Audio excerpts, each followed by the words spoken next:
이 히브리서 12장에서는 이 마지막 때 흔들릴 수 있는 모든 것을 흔드신다 그랬죠. 그래서 우리의 어떤 사람들이 하나님 외에 의지하고 있는 우리의 돈이나 우리의 사회적 의치나 우리의 지식이나 우리의 모든 그것을 다 흔드셔서 흔들릴 수 없는 것만 남게 하시겠다 이렇게 말씀하십니다. 그래서 우리가 2020년도에 시작한 이 코비드-19 이 전염병 팬데믹은 아마 이 히브리서 12장에서 얘기하는 이 마지막 때 모든 것을 흔드시는 전 지구적으로 흔드시는 이 흔드심의 시작이 아닐까라고 저희가 추측을 하고 있고요.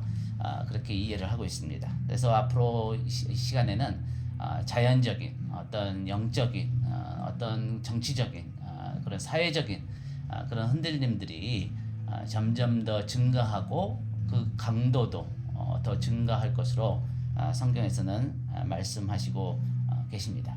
오늘 이 여호와의 날에 대해서 지난주에는 긍정적인 부분들을 살펴봤다면은 오늘은 부정적인 부분들을 살펴볼 것입니다. 근데 우리가 이 부정적인 것을 살펴보면서도 항상 우리가 잊지 않고 유념해야 되는 것은 하나님은 심판 가운데서도 자비를 기억하시는 분이시란 거죠.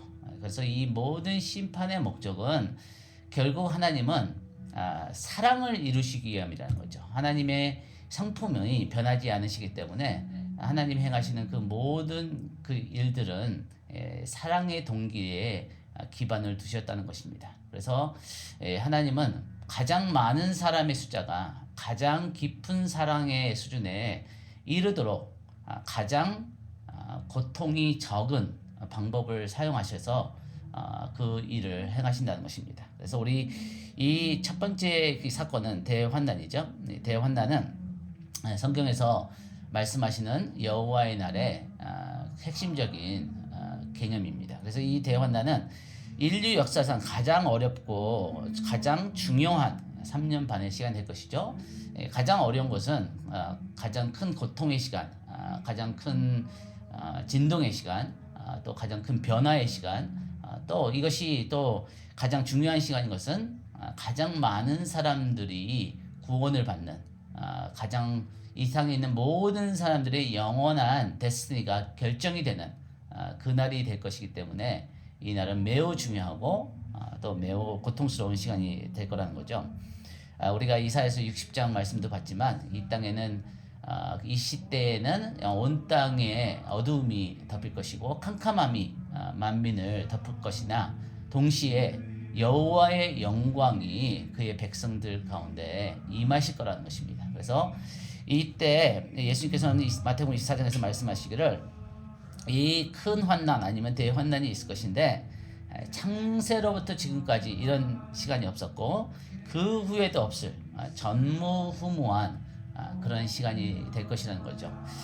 우리가 선택할 수는 없지만 우리가 어느 시대 때 다 태어날 수 있는데 구약 시대에 태어날 수도 있었고 신약 시대에 태어날 수도 있었고 그랬지만 이 예수님의 재림에 가까운 시간에 우리가 이 땅에 살고 있다는 것은 어쩌면 우리의 자녀들 시대에 아니면 우리의 손자들 시대에 이 날이 있을 수 있는데 이런 시대를 준비하는 다니엘의 부모님처럼 그 다니엘의 시대를 준비할 수 있는 기도로 그들에게 믿음의 유산을 줌으로써 그들에게 우리의 삶을 하나님 앞에 거룩하고 경건한 삶을 살면서 그들에게 모델을 보일 수 있다는 그 특권은 엄청난 특권입니다. 이것이 하나님께서 이 시대를 우리에게 살게 하시는 큰 목적이 아닐까.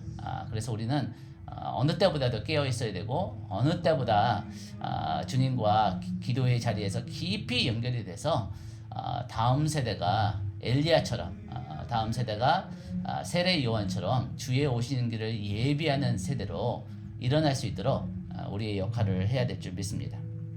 이때 하나님께서는 이 날을 제안하셨다. 택하신 자들을 위하여 그 날을 제안하셨다 이렇게 말씀하십니다. 우리가 성경을 공부하면은 이 대환난에 대해서 여러 가지 표현으로 같은 날을 표현하고 있습니다. 그래서 이 날을 3년 반이라고도 하고요. 성경에는 물론 3년 반이라는 표현 안 나오지만 다니엘서에 보면 한때, 두때, 반때라고 그러죠. 그것이 3년 반이고 또 1260일, 1260일도 3년 반이고요. 또 42개월, 42개월도 3년 반이 되겠죠. 3년 하면 36개월이고 거기에 6개월을 더하니까 42개월. 이 여러 가지 표현으로 성경에서 이 대환난의 시간, 마지막 3년 반의 시간을 표현하시고 말씀하시는 이유는 뭐냐면은 그만큼 이 날이 중요하기 때문이고, 또 강조되는 것은 뭐냐면은 이 날들이 제한됐다는 것입니다. 물론 이 날은 매우 고통스럽고 전무후무한 창세 전에도 그 후에도 없을 날이기도 하지만, 이 날을 하나님께서 제안하시는 이유는 뭐냐면은, 이 구체적으로 이것에서 이렇게 여러 번 반복하시고 언급하시는 이유는 뭐냐면은, 견디는 자, 끝까지 견디는 자다, 그 자들은 승리할 것이라는 것이죠. 그래서 여러분들이 만약에 삶에 굉장히 어려운 일이 닥쳤어요. 뭐 암이 걸릴 수도 있고, 갑자기 교통사고가 날 수도 있고, 갑자기 직업을 잃어버릴 수도 있고, 그런데 그 날이 만약에 제한되어 있다, 이것이 그냥 뭐 한도 끝도 없이 계속되는 것이 아니라 3년 반만 잘 견디면 그 후에는 가장 복되고 영광스럽고 가장 밝은 미래가 나에게 보장된다 한다면은, 여러분들이 그 시간이 물론 어렵겠지만 그래도 덜 어렵겠죠. 그리고 그것을 견딜 수 있는 소망이 있겠죠. 네, 그래서 하나님께서는 이 마지막 때에 대한 메시지를 우리에게 주시는 가장 큰 이유 중에 하나가 뭐냐면은, 우리가 두려워하라고 우리에게 요한계시를 주신 것이 아니라 소망을 가지고 끝까지 견딜 수 있는 그 능력을 주시기 위해서 우리에게 이 마지막 때에 대한 여러 가지 말씀을 기록하신 거라고 믿습니다. 그래서 이 때는 지구에 있는 50%의 인구가 사망하게 되는 시간이기도 하죠. 계시록의 그 네 번째 인심판, 계시록 6장에 보면은 지구의 4분의 1이 죽음을 당하게 되고, 또 계시록 9장에 보면은 6번째 나팔 심판 때 나머지 3분의 1이 죽음을 당하게 되면서 지구의 2분의 1이 남게 되죠. 그러니까 만약에 지금 지구의 인구가 65억이라고 우리가 한다 생각한다면은 그때가 얼마가 될지 모르지만 80억이라고 우리가 가정을 하고요. 그러면은 80억에 4분의 1이 이제 죽임을 당하면은 이제 60억만 남겠죠. 그렇죠? 80억에 4분의 1이 20억이니까. 이 60억에 남은 그 인구 중에서 3분의 1이 죽음을 당한다면은 또 20억이 죽음을 당하는 거죠. 그러니까 80억에서 40억이 죽음을 당한다고 우리가 가정을 한다면은 반인 40억이 남는다는 거예요. 물론 이것은 우리가 상상하기도 힘든 엄청난 숫자의 사람들이 죽음을 당하는 것이지만, 동시에 이 남은 40억 중에서 어쩌면은 10억의 사람들이 인류 역사상 가장 많은 숫자의 사람들이 구원을 받는 또 가장 영광의 시간이 될 수도 있다는 것입니다. 그래서 이 성경에서는 이 시간을 사람들이 죽음을 당하고 땅을 공허하게 하시며, 하나님께서 이때를 많은 사람들을 심판하시는 그 시간이 될 거라고 분명히 말씀하고 있습니다. 그 이유 중에 하나는 뭐냐면은, 이 짐승의 표를 받은 자들, 이 짐승의 그 666의 표를 받은 자들은 더 이상 회개할 수 없는 그 선을 넘은, 그래서 하나님 앞에 돌이킬 수 없는 데까지 간 사람들이기 때문에 하나님께서 그 악한 자들을 이 땅에서 심판하신 거죠. 노아의 때에 이 땅을 홍수로 정결케 하신 것처럼 이 땅의 그 악한 자들을 정결케 하시는 그런 또 목적이 있겠습니다. 이 환난의 어려움은 여러 가지 원인이 있을 텐데 적어도 3-4가지 원인이 있을 것입니다. 이것을 우리가 이해하면은, 특히 계시록을 볼 때 전체 하나님의 시각을 이해하는 데 큰 도움이 됩니다. 첫 번째, 이 환난의 고통의 시간에 어려움의 이 원인은 하나님의 진노죠. 저희가 지난 시간에도 강조했지만, 이 하나님의 진노는 절대 하나님의 백성을 향해서 부어지는 것이 아니라는 것입니다. 그래서 이 계시록에서 나오는 인심판과 7가지 인심판과 7가지 나팔 심판과 7가지 이 대접 심판은, 계시록 5장에 보면은 어린 양이 이 인을 떼면서, 이 두루마리의 인을 떼면서 하나님의 심판이 6장부터 시작되거든요. 그러니까 이 예수 그리스도가 이 마지막 때 심판을 풀으신데, 그 사랑하는 교회에 그 예수님의 신부에게 이 심판을 푼다는 것은 말이 전혀 안 되겠죠. 예, 그래서 이 마지막 때 하나님의 진노는 하나님의 백성들을 향하는 것이 아니라 하나님께서 출애굽기에서 그 바로와 그 애굽의 악한 자들에게 10가지 재앙을 내리신 것처럼 이 적그리스도와 그 악한 자들에게 하나님께서 공의의 심판을 푸시는 것이 이 하나님의 진노의 심판이라는 것을 우리가 기억해야 되고요. 그래서 악한 자들에게 이것이 매우 고통스러운 시간이 될 것이라는 거죠. 그러나 동시에 또 사탄의 분노의 시간이 되기도 합니다. 계시록에 보면은 사탄이 자기가 때가 얼마 남지 않은 것을 알고 이 땅에 내려와서 엄청난 분노로 이스라엘과 하나님의 백성들을 핍박하고 공격하는 것을 우리가 또 볼 수 있죠. 또 세 번째 마지막 때 고통의 시간의 원인은 인간들의 죄악 때문에 이것이 고통스러운 시간이 될 거란 것이죠. 우리가 오늘날에도 인간들의 죄악 때문에 이 땅에 참 불의한 일들, 비극스러운 일들, 그런 안타까운 사건들이 뉴스에 계속 나오고 있는데, 이때는 모든 인간의 악함이 이 땅에 가득 차는 그런 시간이 될 거라는 거죠. 마태복음 13장에서 말씀하시는 이 의의 충만함과 악의 충만함의 추수의 때가 마지막 때라는 거죠. 그래서 이 모든 것이 무르익는, 의로운 것도 무르익고 그리고 악한 것도 무르익는 그런 시간이 될 것이기 때문에 고통의 시간이 될 것이라는 것입니다. 또한 우리가 로마서에 보면은 이 피조물의 탄식이 있을 것이다. 그래서 인간의 죄가 항상 이 지구의 환경에 영향을 미치기 때문에 이때는 뭐 지진이나 쓰나미나 우리가 지금 얘기하는 어떤 환경적인 지구 온난화나 이런 사건들이 점점점 증가하고 그 강도가 높아질 거라는 것이죠.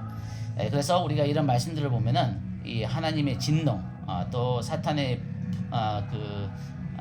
분노, 그리고 이 반역자들, 또 악한 자들이 가득할 것이고, 또 그 피조물들이 신음하는 그런 소리가 점점 증가하면서 이 인류의 역사가 이 클라이맥스로 가는 거죠. 그래서 하나님께서 이 땅을 정결케 하시고 모두 악한 자들을 제거하시고 이 땅에 하나님의 공의의 나라를 세우시는 그 영광스러운 날이 점점 다가오고 있기 때문에 예수님께서 뭐라고 말씀하셨냐면 누가복음 21장에 보면은 이 날이 이런 일들이 있게 되면은 너희 고개를 들라.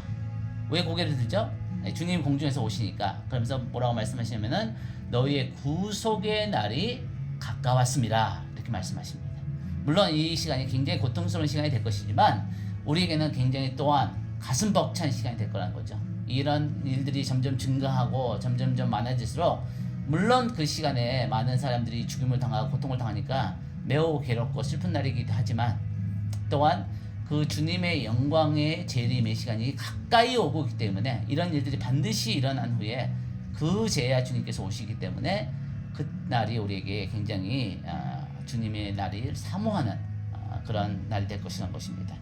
그래서 하나 다시 말씀하지만 이 모든 것을 주관하시고 이끄시는 그 하나님은 이 사랑을 방해하는 모든 것을 제거하기 위한 심판이라는 거죠. 공의의 심판이고 의로운 심판이고 참된 심판이 될 것이라는 것입니다. 그리고 이 심판은 사랑과 모순되지 않을 것입니다. 우리가 오늘날 서구교회와 많은 교회들에서 하나님의 사랑에 대해서는 말씀을 선포하지만 하나님의 심판에 대한, 하나님의 공의에 대한 그런 말씀은 잘 선포되지 않는 경향들이 있는데 이때는 그렇지 않을 것입니다. 이때는 이 하나님의 심판이 하나님의 사랑이라는 것을 모든 사람이 알게 될 것입니다.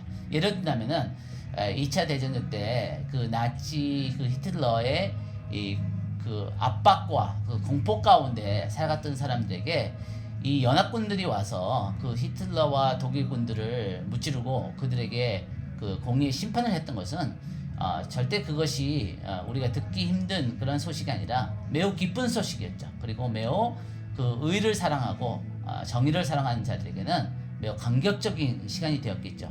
그와 똑같습니다. 그래서 주님께서 재림하신 이 시간, 그리고 그 하나님의 공의의 심판이 악한 자들을 향해서 풀어지는 시간은 의인들에게는 매우 감사하고 기쁜 시간이 될 거라는 거죠.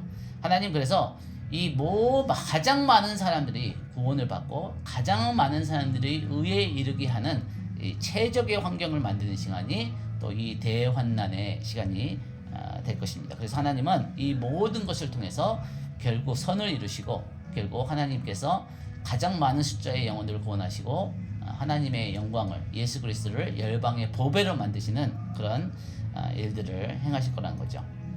그리고 이때는 아까 언급한 것처럼 대추수를 거두시게 될 것이고 또 이스라엘을 민족적 구원으로 이끄셔서 그 아브라함에게 약속하신 너의 모든 자손이 하나님의 백성이 되는 그 거룩한 제사장과 의의 왕 같은 하나님의 백성들이 되는 일을 문자적으로 실질적으로 성취하시고 이루시는 일들이 될 것입니다. 네, 또 이 부정적인 사건들, 사람들과 사건들에 대해서 우리가 좀 살펴보고 그다음에 우리 질의문답을 받는 시간이 있으면 좋겠습니다. 참고로 여러분들이 그 강의 노트 25페이지인 것 같은데 여러분들의 그 블록이 있습니다. 블록의 A를 보면은 첫 번째 블록을 보면은 이 마지막 때에 대해서 정리한 도표가 있습니다. 그 도표를 보시면은 특히 이제 마지막 때를 처음 공부하신 분들은 이게 이 표로 이렇게 정리된 그림을 보면은 여러분들이 이 마지막 때의 시간대를 이해하는데 큰 도움이 되시니까 그것을 참고하시면 좋겠습니다. 네, 적그리스도. 물론 성경에서 예수님에 대해서 가장 많이 언급을 하고 있지만 예수님 다음으로 가장 많이 언급된 인물이 적그리스도라는 사실이 우리에게 놀라운 거죠. 성경에서 왜 이렇게 적그리스도에 대해서 많은 말씀을 하실까? 그 이유는 우리가 적그리스도에 대해서 아는 것이 중요하기 때문이라는 거죠. 왜 우리가 적그리스도를 아는 것이 중요할까요? 그것은 뭐냐면은 이 적그리스도가 매우 많은 속임과 많은 술수와 또 많은 기적과 이적을 행하면서 많은 사람들을 미혹으로 이끌 것이기 때문에 우리도 속지 않아야 되지만 또한 중요한 이유는 가능한 많은 사람들이 이 미혹에 그 적그리스도의 속임수에 넘어가지 않게 우리가 그 적그리스도의 정체를 밝히는 그런 메시지를 해야 된다는 거죠. 그래서 사람들이 그것을 분별하고 가능하다면은 이 많은 사람들이 여기 속임을 당하지 않고 그 복음에 반응할 수 있도록 하는 우리의 역할이 필요하다는 것입니다. 그래서 우리가 성경에서 말씀하신 적그리스도에서 공부하고 또 바벨론에 대해서 공부하고 거짓 선지자에 대해서 공부해서 이런 많은 사람들이 거짓에 속아나는 것을 가능한 우리가 막을 수 있는 그런 역할이 할 필요가 있다는 것입니다. 이 열 나라의 연합을 통해서 이 적그리스도는 가장 역사상 큰 군대와 또 큰 자원과 또 큰 영향력을 행하게 될 것이죠. 이 열 나라의 제국에 대해서는 우리가 더 살펴보겠지만 여러분들이 만약 더 깊이 공부하고 싶다면은 성경에는 이 열 연합국에 대해서 네 가지 장이 이것을 간접적이고 또 직접적으로 언급하고 있습니다. 이 네 장을 전체적으로 같이 공부를 하시면은 이 10개의 연합국가에 대해서 더 이해하게 되는데요. 다니엘서 2장과 7장 그리고 계시록 13장과 17장을 공부하시면은 이 10개의 연합나라를 어떻게 적그리스도가 이루고 어떤 목적으로 이것을 사용할 것인지에 대해서 더 깊은 이해가 있을 수 있겠습니다. 또 거짓 선지자는 이 적그리스도를 돕는 자가 되겠죠. 그래서 우리가 북한에서도 이미 그런 일도 있지만 마지막 때도 거짓 삼위일체의 역할이 있겠죠. 그래서 사탄이 있고 적그리스도가 있고 거짓 선지자가 있는. 그래서 이 거짓 삼위일체를 통해서 이때 많은 기적과 이적과 또 속임과 미혹과 이런 악한 법을 통과시키는 그런 일들이 있을 거라는 거죠. 그래서 이 전 세계적인 종교 네트워크의 지도자가 이 거짓 선지자가 될 것인데 이것은 우리가 아는 것처럼 그 단일 종교, 모든 종교를 통합하는 그런 일들이 이미 시작이 되었지만 이런 일들이 점점점 증가할 것이라는 거죠. 그래서 이것의 키워드는 뭐냐면은 이런 그 모든 종교의 마지막 때의 키워드는 관용이라는 것이죠. 관용, tolerance. 그래서 이 종교 때문에 너무나 많은 피들이 흘렸고 많은 전쟁이 있었기 때문에 더 이상 우리가 종교 때문에 싸우지 말자. 그리고 모든 종교를 다 포용하자. 그리고 모든 종교를 다 인정하자 하는 그런 종교 통합의 움직임이 마지막 때 증가할 것인 것을 우리가 알 수 있는 거죠. 그래서 이것에 대해서 반대하는 가장 큰 세 개의 종교가 있겠죠. 네, 기독교와 이슬람과 그다음에 유대교입니다. 왜 그러냐면은 이 세 종교가 유일신을 믿는 종교거든요. 그래서 오직 우리는 하나의 하나님을 섬기겠다. 그다음에 이 세 가지 이 유일신을 섬기는 이 종교들이 이 전 세계 통합 종교에 이렇게 흡수되기 위해서는 어떤 그 정치적이고 종교적인 움직임이 필요하냐면은 이 관용의 움직임이 필요하겠죠. 그래서 서로를 우리가 다 인정하고 서로가 다 맞다.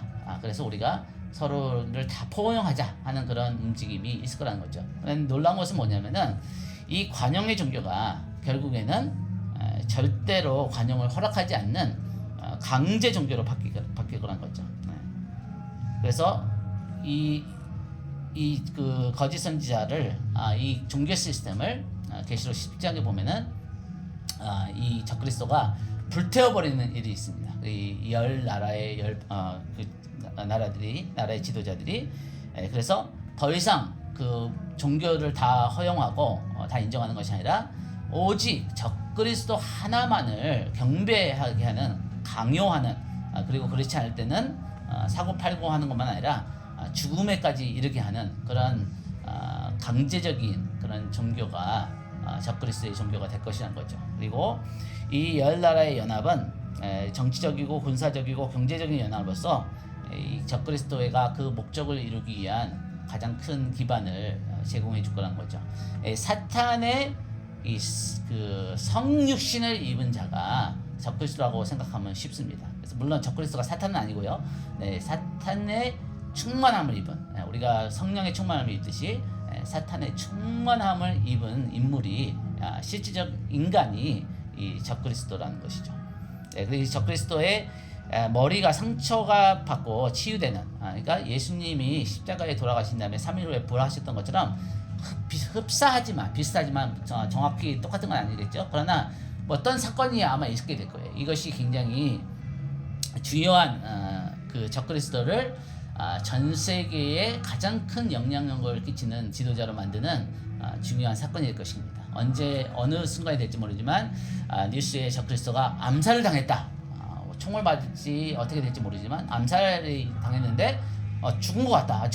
아주 중상태에 지금 있다. 그런데 거의 죽을 뻔했다가 죽은 것 같은데 며칠 후에 3일 후가 될지 모르지만 그거 다시 살아났다. 그것을 이제 그들이 정치적인 어떤 과장이나 확대 해석을 통해서 적그리스도가 부활했다 이렇게까지 얘기를 하겠죠. 그래서 이 죽게 되었다가 이 상처가 나오면서 그래서 온 땅이 놀랍게 여겼다. 이것이 어떻게 저렇게 죽었는데 다시 살아났을까? 적그리스도는 그냥 사람이 아니구나. 이 적그리스도는 신이다. 이 적그리스도는 우리가 경배해야 될 하나님이다. 이렇게 얘기하면서 이 적그리스도를 경배하는 그런 움직임이 전 세계적으로 퍼지게 되겠죠. 또 짐승의 우상이 있게 됐습니다. 이 적그리스도를 성경에서는 짐승이라고 표현하는데요. 계시록에서 그리고 이제 다니엘서에서도 짐승이라고 표현하는데 이 이유는 우연이 아닙니다. 짐승이란 것은 뭐냐면은 짐승을 여러분들이 이렇게 사나운 짐승을 이렇게 다큐멘터리나 뭐 이런 걸 통해서 보면은 이성적이잖아요. 그렇죠? 어떤 논리적으로 설득이 가능하지 않습니다. 대화가 가능하지 않습니다.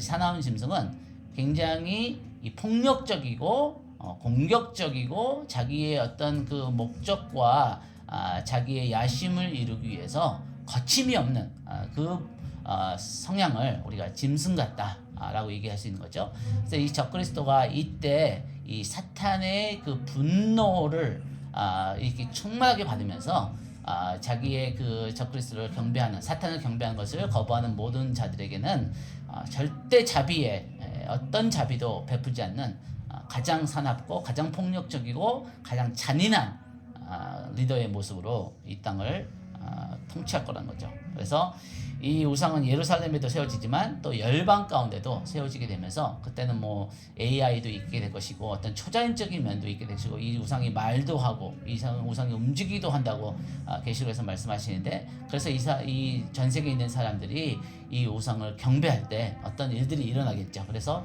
이들이 놀라고 그리고 더 그 경배가 점점 극적으로 발전하는 사건들이 있게 될 것입니다. 그리고 이 짐승의 표, 우리가 얘기하는 666 계시록 13장에서 얘기하는 이 짐승의 표를 오른손이나 손등이나 이마에 받는 자들은 그냥 우연히 받는 것이 아니라 적그리스도를 경배하기 위해서 적그리스도를 자기들의 하나님으로 섬긴다는 그 약속을 함으로써 그 짐승의 표를 받게 되는 거죠. 그래서 이것은 지구적인 경제 시스템을 사용하기 위한 도구가 될 것이고, 어쩌면은 우리가 이것이 추측이지만 지금 얘기하는 어떤 가상화폐, 디지털 화폐, 지금 미국 정부에서도 이런 디지털 화폐를 지금 달러로 대처하겠다 하는 그런 얘기들이 나오고 있는데 아마 이런 것들이 그 모든 것들의 시작이고 그런 것들로 발전해 나가는 과정일 거라고 생각합니다. 또 멸망에 가증한 것, 우리가 이것에 대해서 계속 강조를 하는데요. 그 이유는 뭐냐면은 예수님께서 이 멸망에 가증한 것이 서는 사건에 대해서 가장 많이 언급을 하시고 가장 하이라이트 하셨다는 것입니다. 그래서 이것은 뭐냐면은 이 멸망에 가증한 것은 짐승의 우상과 짐승의 표현 거죠. 이것을 우리가 쉽게 풀면 이것입니다. 왜 멸망의 가증이라고 표현하냐면은 어떤 가증한 일이 있는 거예요. 하나님을 모독하는 신성 모독을 하는 그런 일인데 그것은 뭐냐면 우상 숭배인 거죠. 그래서 전 세계적으로 인류 역사에서 처음으로 어떤 부분적인 이 지역에 있는 어떤 소수의 사람들이 사탄을 경배하는 것이 아니라 전 세계적으로 많은 사람들이 이 짐승의 표를 받고 그 짐승의 우상을 경배하게 되면서 이 땅에 하나님을 가증케 하는 하나님을 모독하는 그런 그 적그리스도를 경배하는 일들이 이 땅을 가득 채울 거라는 거죠.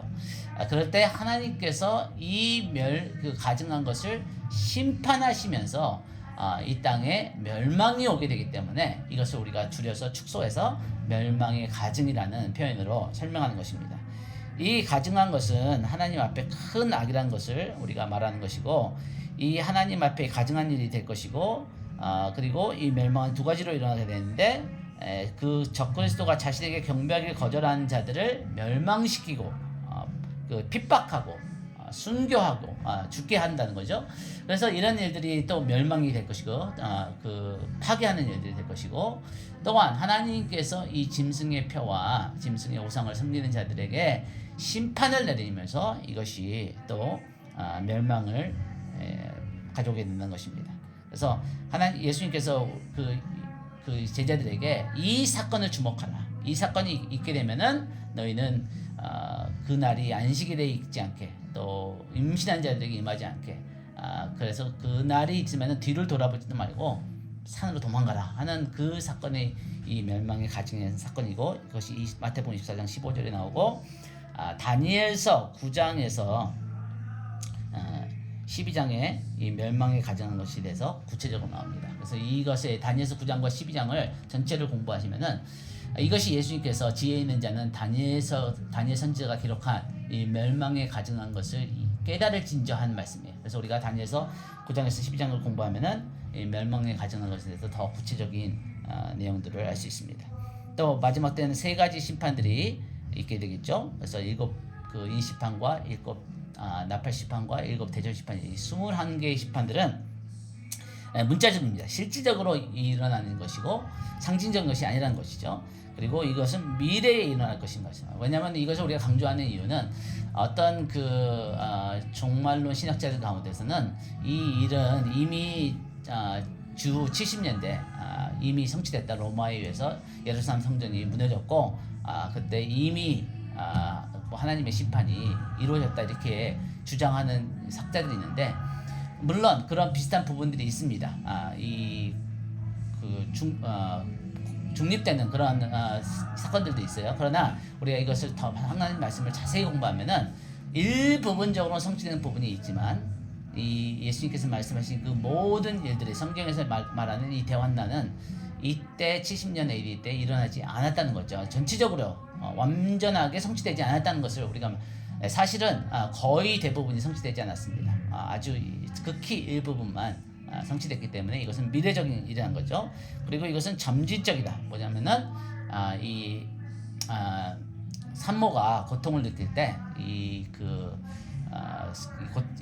진동이 점진적으로 점점 증가하는 것처럼 이 마지막 때 마태복음 24장 4절에서 8절에서 예수님께서 말씀하신 것처럼 이런 지진이나 어떤 거짓 선지자나 이런 일들이 점진적으로 증가될 것이다. 왜냐하면 사람들에게 경고를 주시기 위한 거죠. 준비할 수 있는 시간을 주시기 위한 것이죠. 그래서 우리가 또 이것은 순서적으로 부어지게 된다. 그러니까 이 인시판 첫 번째 인시판 다음에 두 번째 인시판이고 그 다음에 두 번째 인시판 다음에 세 번째 인시판이고 인시판 다음에 나팔시판이고 나팔시판 다음에 대속시판이다. 이것이 우리에게 중요한 이유는 뭐냐면은 이 계시록에 나오는 이 21가지의 심판을 우리가 내용을 알게 되면은 첫 번째 인심판 다음에 사람들이 얼마나 놀라겠어요. 그리고 얼마나 혼돈스럽고 얼마나 많은 질문들이 있을 거냐. 그렇죠? 우리 2020년부터 시작한 이 팬데믹 때문에도 많은 사람들이 질문이 있고 많이 혼돈스러워할 때 교회가 그들에게 필요한 답을 줘야 된다는 거죠. 그래서 이것은 하나님께서 행하시는 일이고 이것을 행하시는 하나님은 사랑의 하나님이시고 가장 많은 사람들이 가장 적은 고통의 방법을 통해서 가장 깊은 사랑의 수준에 이르게 하는 하나님의 놀라운 선하신 계획이다.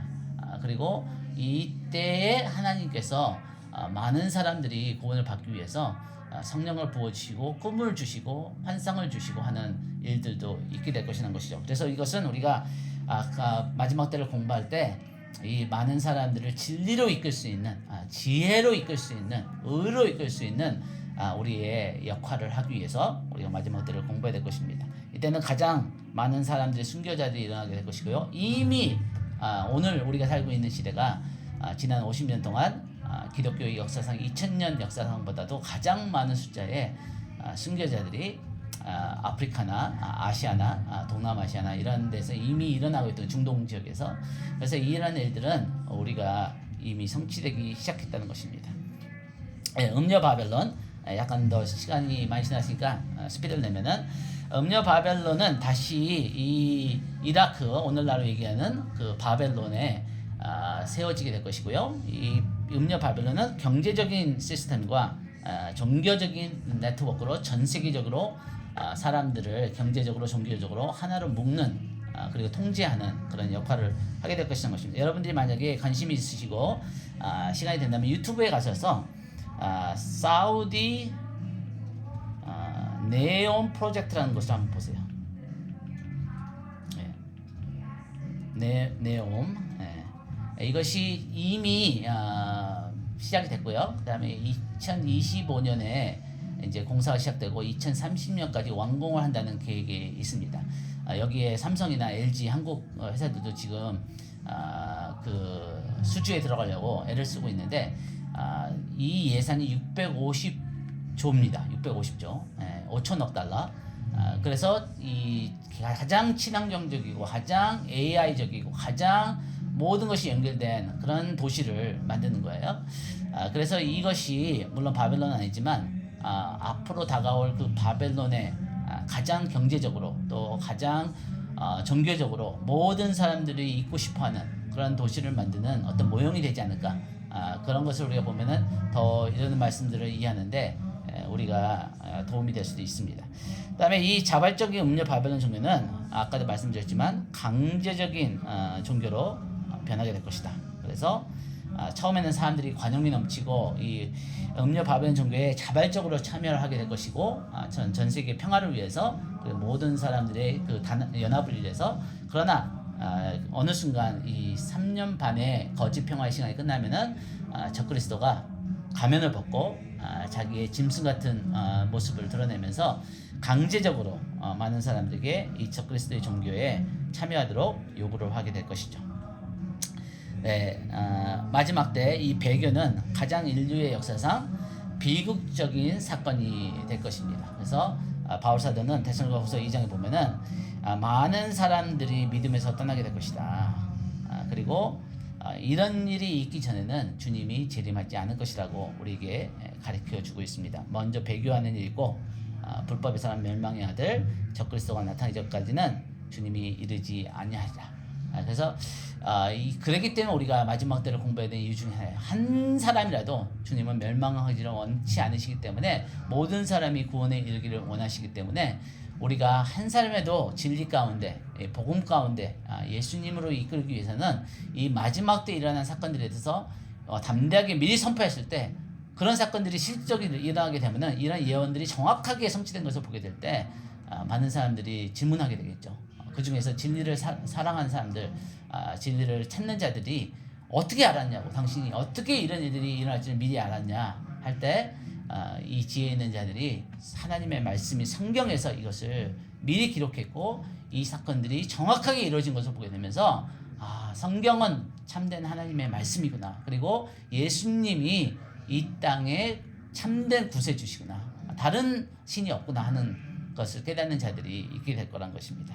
네, 마지막으로 마지막 때는 아마겟돈 전쟁이 있게 되시고 이것을 우리가 아마겟돈 전쟁이라기보다는 더 정확한 표현은 아마겟돈 캠페인이라고 얘기하는 게 더 좋겠습니다. 왜냐하면 이것이 한 번의 전쟁이 아니라 마지막 때 3년 반 동안 작고 큰 많은 전쟁들이 연결돼서 극적으로 마지막 그 전쟁이 뭐냐면은 예루살렘을 위한 전투가 일어나겠죠. 그래서 예루살렘을 둘러싸고 벌어지는 이 군사적인 충돌 상황 가운데 모든 열방의 군대들이 역사상 처음으로 모든 열방의 군대들이 세계 2차 대전쟁 때보다 더 많은 그리고 이 모든 나라들을 대표하는 군대들이 예루살렘을 모이게 될 것이고 그리고 그것은 사탄이 이스라엘을 파괴시키려고 하는 목적으로 그들을 모을 것이고 또한 하나님께서 미혹의 영을 통해서 그들을 심판하시고 죽이시기 위해서 예루살렘을 모으실 것이고 그 공중에서 재림하시는 예수님이 오셔서 홍해를 가르듯이 하늘을 가르시고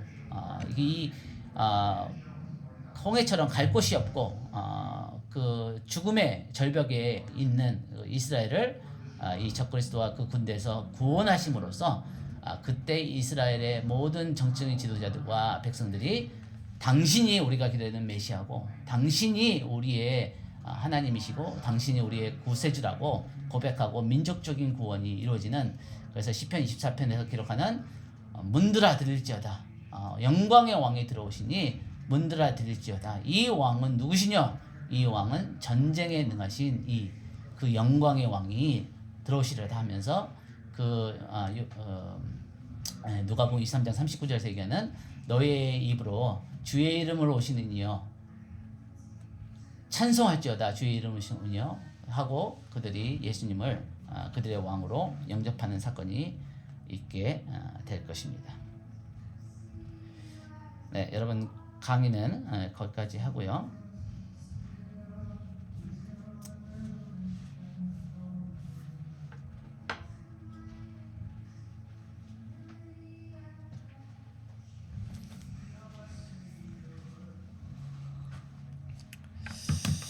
네, 저희가 이제 강의는 여기까지 하고 이제 계속해서 질의응답하는 시간으로 이어가도록 하겠습니다. 여러분께서 강의를 들으시는 가운데 궁금하셨던 점이나 또는 이전 강의에서 미리 질문을 못하셨던 부분이 혹시라도 있으시다면 여러분께서 질문해 주시면 저희가 계속해서 진행하도록 하겠습니다. 잠시만요. 제가 여러분께 그 마이크를 켜실 수 있도록 그리고 만약에 괜찮으시다면 여러분께서 질문하실 때 카메라를 좀 켜주시면 저희가 좀 인게이지 하는 데 도움이 되거든요. 그래서 여러분께서 같이 카메라를 좀 켜주시면 괜찮으시다면 감사드리겠습니다.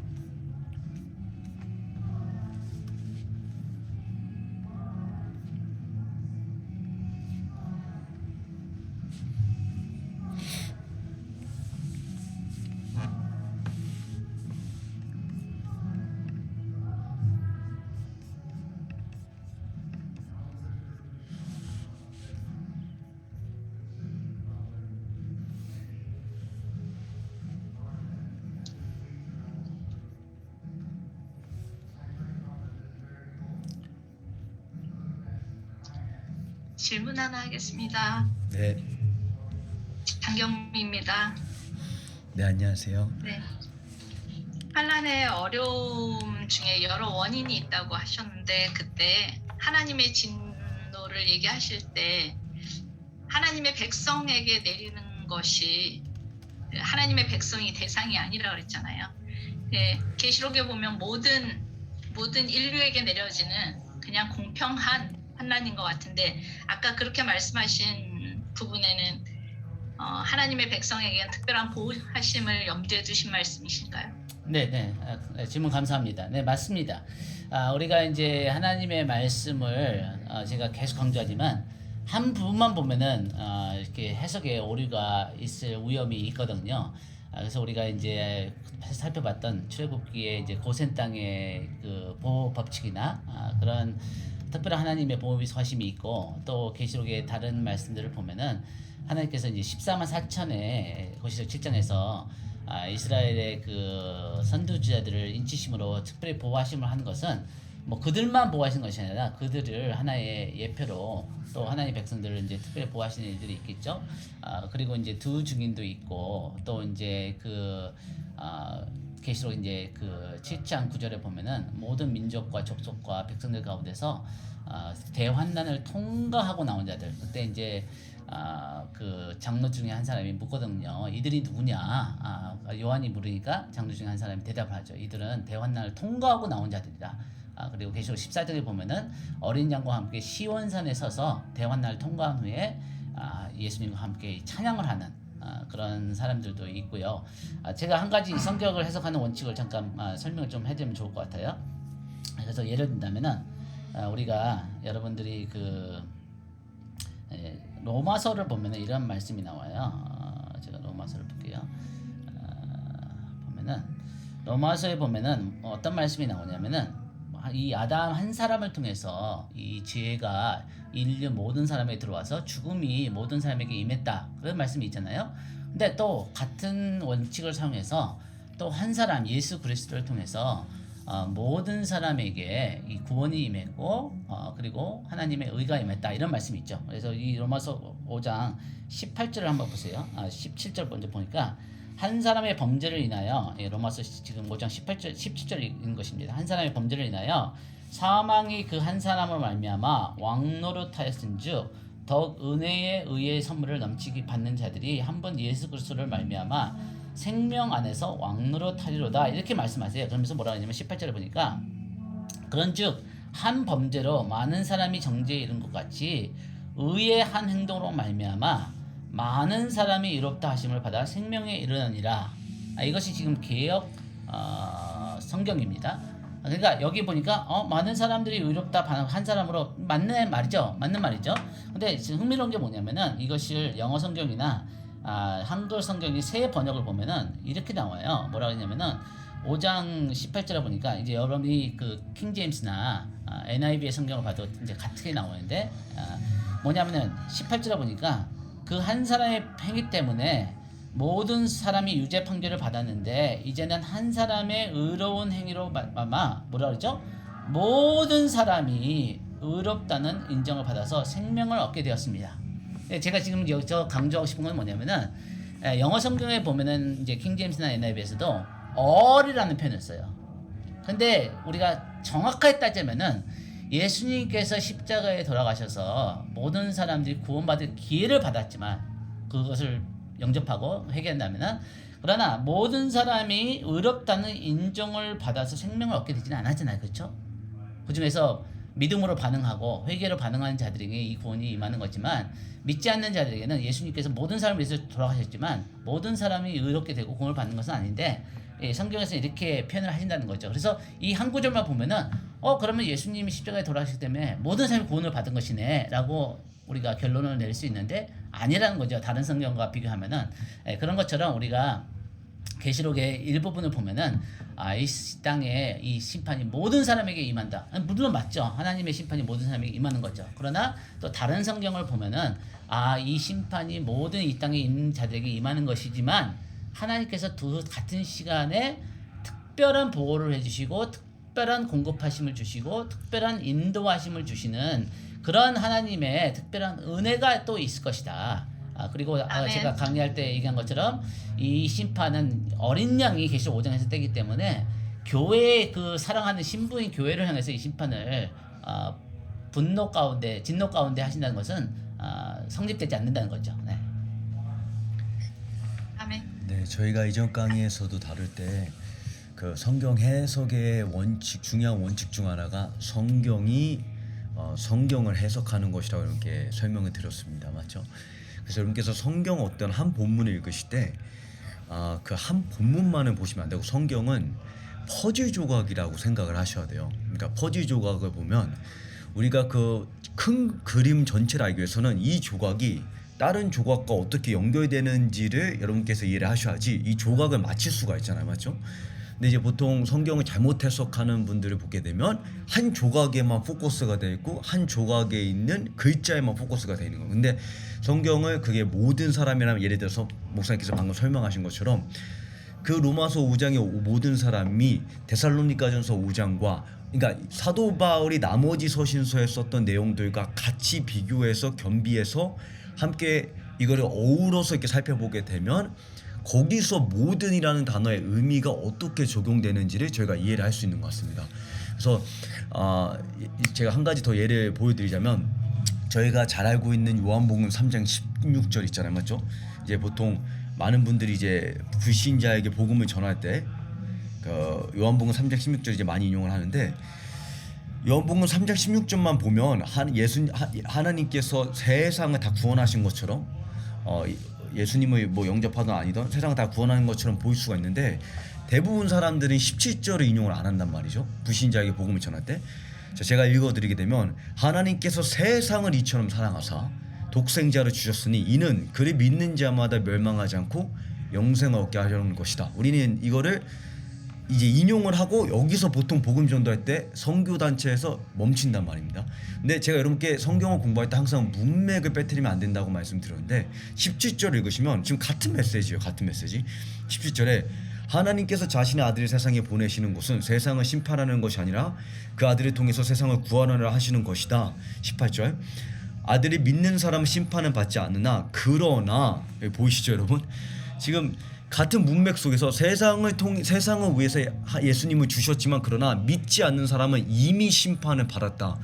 하나님의 독생자의 이름을 믿지 않기 때문이다. 그 심판은 이것인데 곧 빛이 세상에 왔지만 사람들은 자기 행위가 악하기 때문에 빛 대신 어둠을 사랑한 것이다.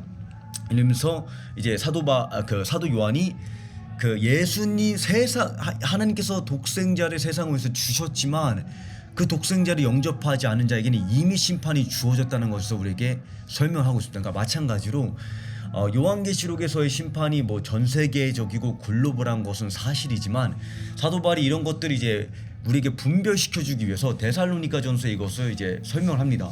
데살로니가전서에 보게 되면 5장 9절에 하나님께서 우리를 세우신 것은 진노를 당하게 하려는 것이 아니요. 그러니까 하나님의 진노가 예수 그리스도의 보혈을 입은 자에게는 적용이 안 된다는 것입니다. 이해가 가시죠? 그러니까 일곱 나팔과 일곱 대접은 어린 양의 진노예요. 그래서 요한계시록 6장에 보게 되면 세상 사람들이 이거는 그리스도인들이 아니라 세상 사람들이 이 심판에 받는 가운데 이렇게 고백합니다. 그들이 큰 소리를 외치기를 거룩하고 죄송합니다. 지금 보게 되면 여기 15절에 지금 세상의 땅의 왕들과 귀족들과 장군들과 부자들과 그러니까 모든 사람들이 세상의 크고 작은 자 모두가 바위의 동굴에 숨으면서 말하기를 뭐라고 외치냐면 이들이 이 진노가 누구로부터 오는 진노인지 누구의 진노인지 정확하게 알고 있습니다. 제가 여러분께 그랬죠. 배도는 몰라서 배도하는 게 아니라고. 우리는 정보 부족이 배도의 원인이라고 생각하거든요. 그렇지 않습니다. 정보가 부족한 게 아니에요. 정확하게 누가 심판을 풀어내는지를 그들의 입술로 고백을 합니다. 16절에 산들과 바위들이 향해 외치기를 우리 위에 무너져 내려라. 보좌에 앉으신 이의 얼굴과 어린 양의 진노로부터. 보이십니까? 세상 사람들도 이 심판이 어린 양의 진노, 십자가 마구간 구유에 태어나신 예수님의 진노라는 것을 정확하게 알고 있습니다. 그래서 여러분께서 보게 되면 지금 이 진노, 그러니까 하나님의 진노는 성도들에게 적용은 안 되지만 동시에 우리가 핍박으로부터 배제되는 것은, 그러니까 모면할 수 있다는 것은 아니라는 거죠. 그러니까 이것을 사도 바울이 로마서 8장에 설명을 해주는 거예요. 로마서 8장에 그가 우리에게 확신을 주는 바가 무엇이냐면, 로마서 8장에 우리에게 주는 확신은 우리가 안전할 것이라는 게 아니라, 안전하지는 않을 수는 있지만 그리 아니하실지라도, 맞죠? 다니엘의 세 친구의 신앙이잖아 이게.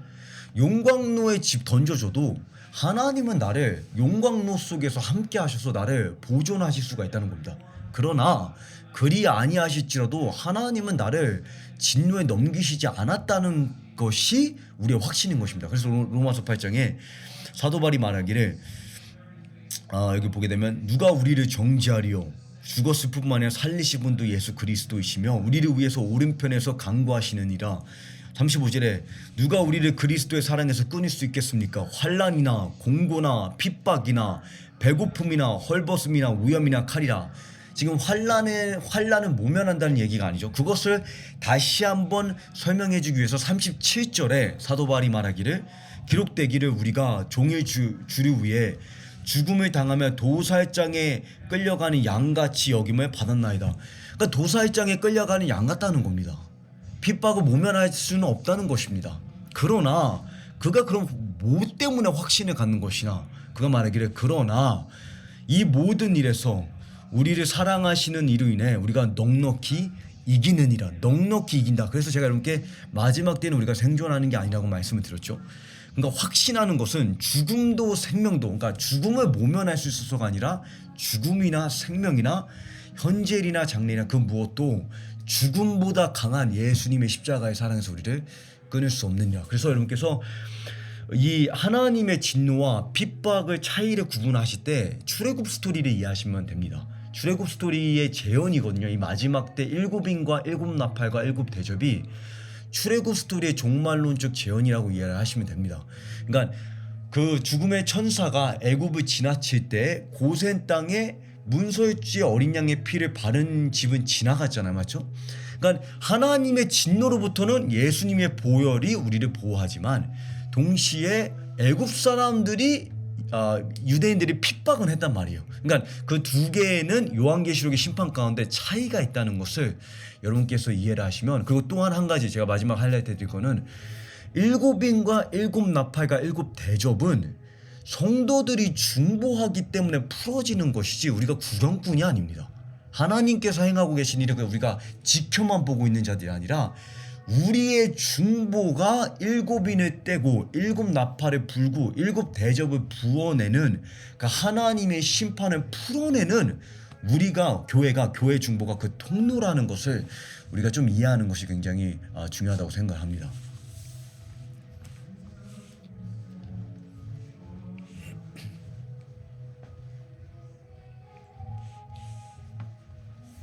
네, 질문 두 개 드릴게요. 그 요한계시록 9장 4절에 보면 그 다섯 번째 나팔을 불면서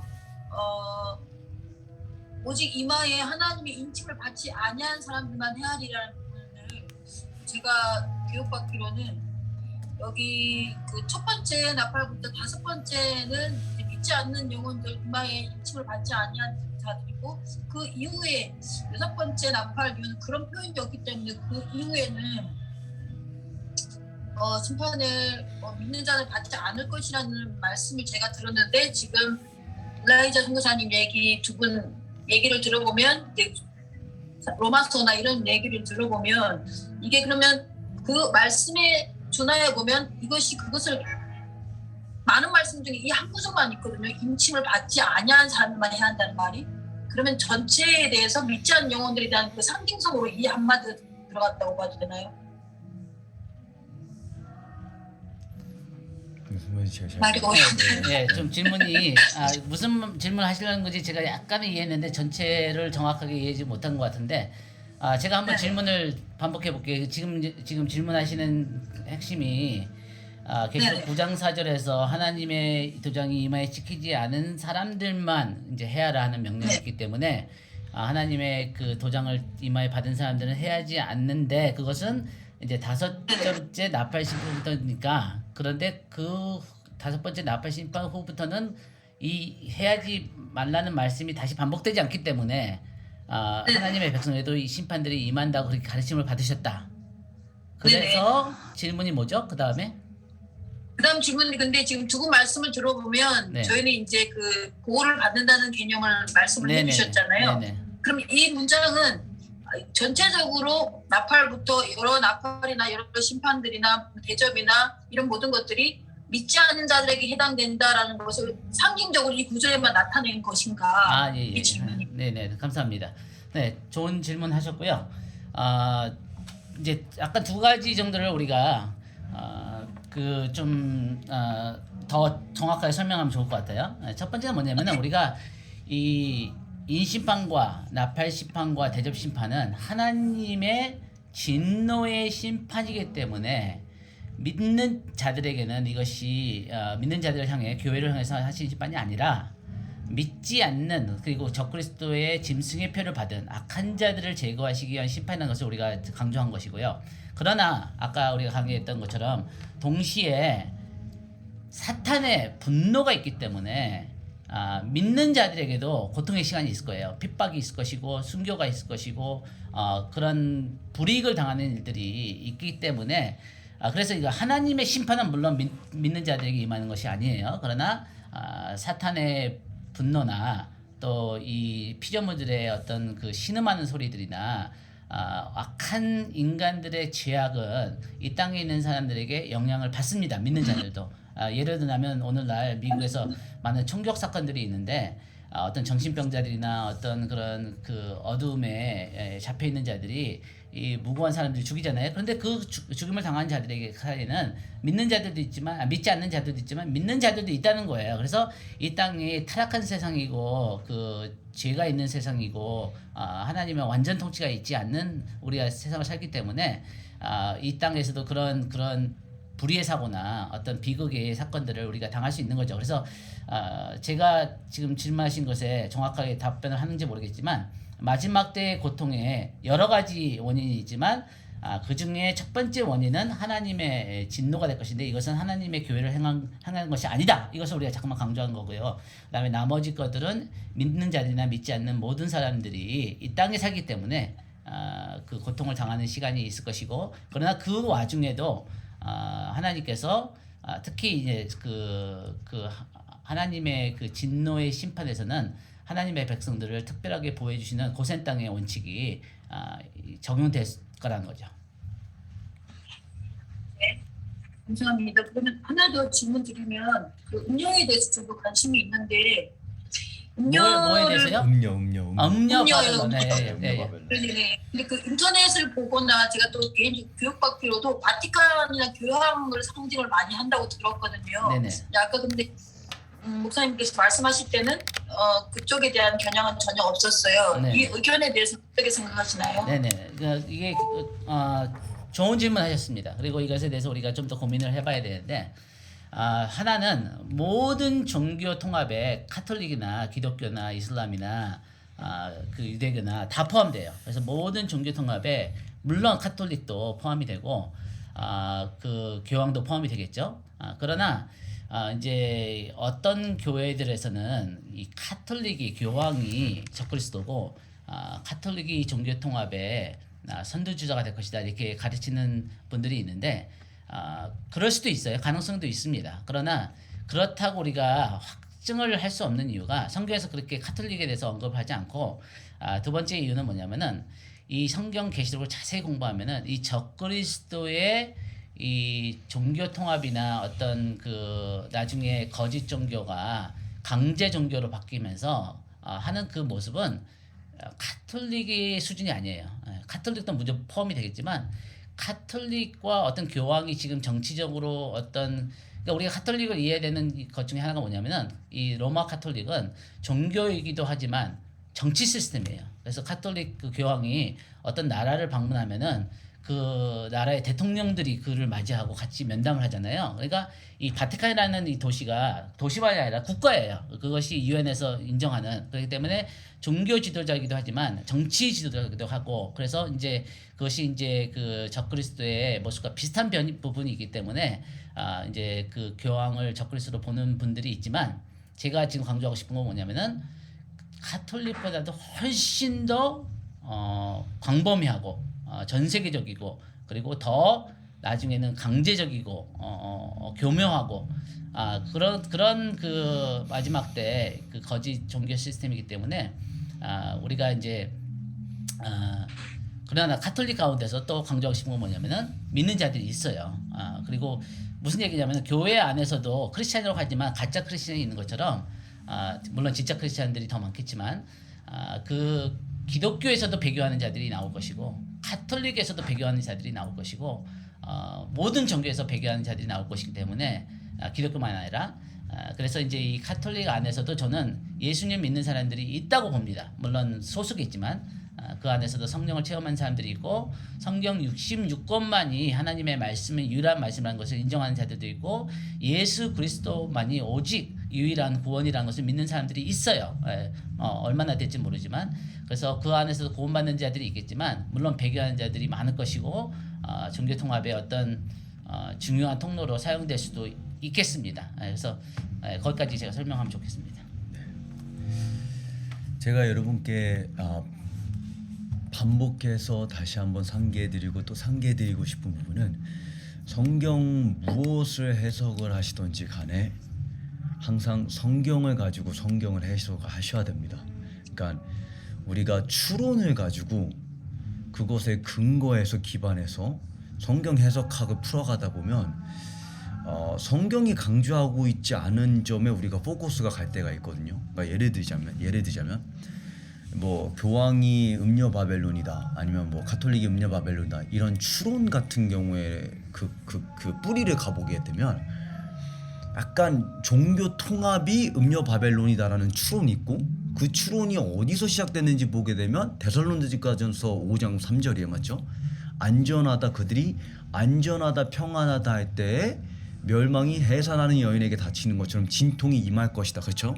근데 데살로니가전서 5장 3절이 종교 통합에 대해서 말하고 있는지 어떻게 알죠? 그것에 대해서 성경적으로 설명할 수 있는 사람이 사실은 많이 없거든요. 근데 이상하게 마지막 때를 공부하시는 분들은 다 그런 추론을 갖고는 계세요. 근데 그 추론이 성경적인 추론인지, 그 데살로니가전서 5장의 사도 바울이 말하고 있는 것이 지금 종교 통합에 관한 것인지에 대해서 성경적으로 입증이 안 돼요. 근데 그 추론은 가고 있어요. 그러니까 제 말의 포인트는 맞다 틀렸다를 떠나서 지금 요한계시록 17장을 우리가 해석을 하려고 하는데, 데살로니가전서 5장도 그렇고 지금 거의 다 추론에 기반되어 있는 해석들인 거예요, 이게. 근데 제가 그렇게 말씀드리기를, 제이 목사님도 그렇고 저도 마지막 때 150장을 저희가 가르치는 이유 중 하나가 사도 바울에게 성경책이 구약이었다고 제가 말씀드렸습니다. 그들이 안전하다 평안하다 할 때 사도 바울은 성경을 인용하고 있었던 것이지 새로운 추론을 펼치고 있었던 게 아니에요. 근데 그러면 어디를 인용하고 있었던 것이냐? 구체적으로 레위기 26장과 에스겔 38장을 인용하고 있는 겁니다.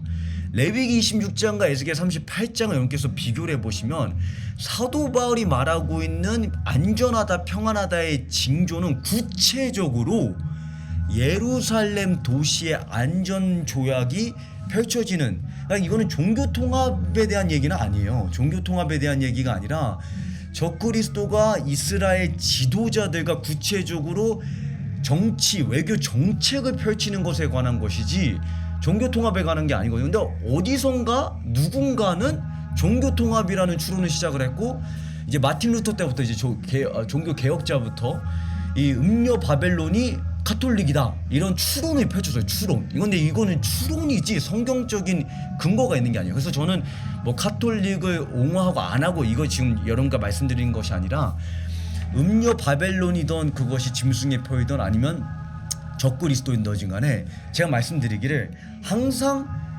모호하고 상징적인 본문에 가서 그것을 해석하려고 하시면 안 되고, 그 전 구체적으로 이전에 뭐라고 음녀 바벨론에 대해서 얘기했는지 스가랴 5장이나 예레미야 50장과 51장. 그러니까 음녀 바벨론에 대해서 추론을 펼치시는 그런 책들을 제가 읽어보면 스가랴 5장에 대한 본문 해석이 전혀 없어요.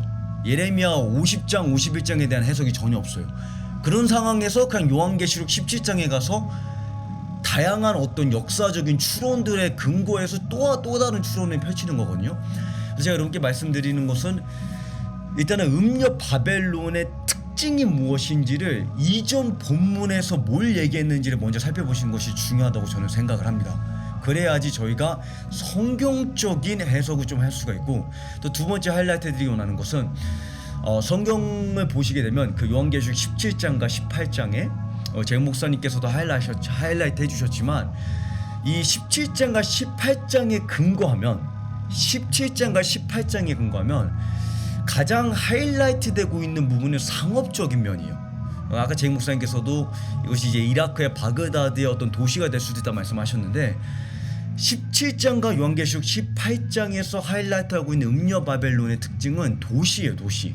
그러니까 오늘날의 싱가포르나 또는 베이징이나 뉴욕 같은 이런 어떤 종교적인 시스템이 접목되어 있지만 구체적으로 음녀 바벨론이 파괴되었을 때 가장 많이 언급되고 있는 애통하는 자들이 누구냐면 상인들이거든요. 종교자들이 아니라 상인들이에요. 그러니까 그 말은 어떤 경제 시스템의 중심지가 되는 도시를 의미합니다. 그 도시가 임시적으로 파괴되고 적그리스도의 본부가 이제 재위치되는 것이 이제 스가랴 5장에 등장하고 있는 건데, 제 말의 포인트는 무엇이냐면 우리는 지금 카톨릭이라고 얘기하는 것 자체에서부터 음녀 바벨론의 본질이 뭔지를 약간 놓쳤다고 저는 생각합니다. 음녀 바벨론의 본질은 사실 돈에 관한 것이거든요, 이게. 그렇기 때문에 음녀 바벨론을 죽였을 때 누가 죽이냐면 짐승이 죽인단 말이죠, 맞죠? 17장에 보게 되면 짐승이 음녀 바벨론을 죽이고 그 다음에 뭘 소개하는 거냐? 새로운 경제 해결책을 소개하잖아요. 그게 요한계시록 13장이에요. 짐승의 표. 음녀 바벨론을 죽여버리는데 의도적으로 죽이는 거야. 왜 죽이냐? 음녀 바벨론이 전 세계 경제를 돌리는 그 수단이니까 죽여버리면 모든 사람들이 해결책이 필요한 거예요. 경제적으로 살기 위해서. 그 해결책이 짐승의 표가 되는 건데, 여러분께서 요한계시록 읽으실 때 이 장전, 이 6장부터 19장이 어떤 그 뭐라고 해야 되죠? 이 사건의 연대기 순대로 써진다고 생각을 하시면 안 됩니다. 예, 그거를 여러분께서 좀 이해를 하셔야 됩니다. 요한계시록 17장과 18장은 요한계시록 13장 전에 일어나는 사건이에요. 그래서 여러분께서 제가 말씀드리기를 성경의 마지막 때 150장의 큰 그림을 가지고 저희가 요한계시록을 들어가야지. 저번에 목사님께서 요한계시록에 구약 성경이 몇 번 인용됐다? 500번 이상 인용됐다고 그랬죠. 그러니까 이해가죠? 그러니까 요한계시록을 쓸 때부터 하나님은 저희한테 기본적으로 구약의 마지막 때 150장을 이해하고 인지하고 있는 상황에서 요한계시록을 해석하고 공부할 것을 기대하고 계신 거예요. 그건 기본입니다, 그게. 근데 우리는 사실은 마지막 때를 요한계시록 또는 마태복음 24장에서 시작을 해버린단 말이죠. 그러니까 이게 좀 약간 이게 섞인 해석이 자꾸 나오는 건데, 제가 다시 한번 강조해드리지만 요한계시록의 이 연대기, 사건의 연대기 순대로 써져 있는 게 아니라는 것을 여러분께서 먼저 이해를 하셔야 됩니다. 그래서 요 음녀 바벨론의 가장 큰 본질과 특징은 돈에 관한 거라는 것을 그래서 꼭 이해를 하셔야 됩니다. 이 돈이 배도랑 연결되어 있고, 그래서 디모데후서 3장에 사도 바울이 말세에 큰 어려움이 있을 것이니 사람들이 자기 자신을 사랑하고 돈을 사랑할 것이며, 그래서 디모데전서 6장의 사도 바울이 돈에 대한 사랑이 일만 악의 뿌리라 말하신 거잖아요, 맞죠? 그러니까 돈을 모든 죄의 뿌리로 둔 이유가 바로 그거예요. 그 다음에 이제 마태복음 6장에 예수님께서 너희가 제가 지금 갑자기 단어가 생각이 안 나는데 뭐라고 했죠? 그 하나님과 근데 그 단어가 뭐예요? 만몬을 둘 다 섬길 수 없다고. 그러니까 마치 돈을 하나님과 동등하게 여기는 그 어떤 적대적인 관계를 두신 이유가, 마지막 때 음녀 바벨론의 본질이 경제, 먹고 사는 거. 그래서 예수님께서 누가복음 21장에 사람들이 왜 마지막 때 덫에 걸릴 것이냐 말씀하시기, 누가복음 21장 36절로 제가 지금 기억하고 있는데, 사람들이 생활의 염려로 인해서 그 날과 그때를 놓칠 것이라 말했습니다. 생활의 염려가 뭡니까? 먹고 사는 겁니다. 일상의 분주함 속에 살아가다 보면 나 돈 사랑이 하는 사람은 세상에 없습니다, 여러분. 그냥 먹고 사는 게 더 중요한 것뿐이지. 그 일상의 분주함 속에 그냥 그것을 우선으로 살아가다 보면 음녀 바벨론에 덫에 걸리는 것이고, 그곳에 걸리면 짐승의 표를 안 받을 수는 없는 거죠. 그래서 제가 강조해드리는 포인트는 뭐냐면, 음녀 바벨론의 제목에서 강조하셨던 것처럼 음녀 바벨론의 본질은 종교적인 게 들어가 있어요. 마치 메카처럼. 사우디아라비아의 메카를 보시게 되면 이게 이 석유의 중심지잖아요, 맞죠? 근데 메카는 종교의 수도이기도 하지만, 이단의 수도이기도 하지만, 이 메카의 중심지가 사실 뭐냐면 돈이에요, 돈. 이 돈의 중심지거든요. 그러니까 그런 어떤 그 라스베가스와 뉴욕이 이렇게 섞여 있는 도시라는 것을, 그러니까 종교 통합의 어떤 종교적인 시스템이라고 생각하시면 안 되고, 그걸로만 생각하시면 안 되고, 도시라는 것을 여러분께서 이해하셔야지 왜 음녀 바벨론이 파괴됐을 때 상인들이 울고 있는지를 이해를 하시게 됩니다. 이해가 가시죠? 그리고 음녀 바벨론이 파괴된 것의 바로 그 다음 사건이 왜 짐승의 표인지, 그리고 그 짐승의 표가 종교적인 거 영향 그 포인트가 있지만 먹고 사는 거에 근거한 종교적인 거잖아요, 맞죠? 그래서 여러분께서 그 연결점을 좀 이해를 하시면 아마 음녀 바벨론을 이해하시는데 조금 더 도움이 되실 것이라고 생각을 합니다. 감사합니다. 도움이 됐습니다. 네, 좋은 질문 하셨습니다. 예. 저 질문이 있습니다. 네. 먼저 하세요. 먼저 하세요. 네. 아니, 저 두 개가 있어서 좀 힘들 것 같아요. 저 여쭤보고 싶은 게 이제 네온 프로젝트나 앞으로 계속 지금 현대 사회에 많은 회사들에서 이제 갈수록 IT를 강조를 하고 있는데, 이제 저희 다음 세대들한테 제일 큰 영역 중 하나가 IT인데, 아무래도 마지막 때를 공부하고 마지막 때에 대해서 강조하고 깨어 계신 분들이 주로 이제 저희 부모님 세대가 많다 보니까 저희 다음 세대 청년들이 IT에서 일을 하는 거에 대한 굉장히 우려를 많이 하시는데, 이 부분 목사님의 인사이트와 목사님의 청년들에 관한 어드바이스가 있으면 좋을 것 같습니다. 네, 너무 좋은 질문 해주셨고요.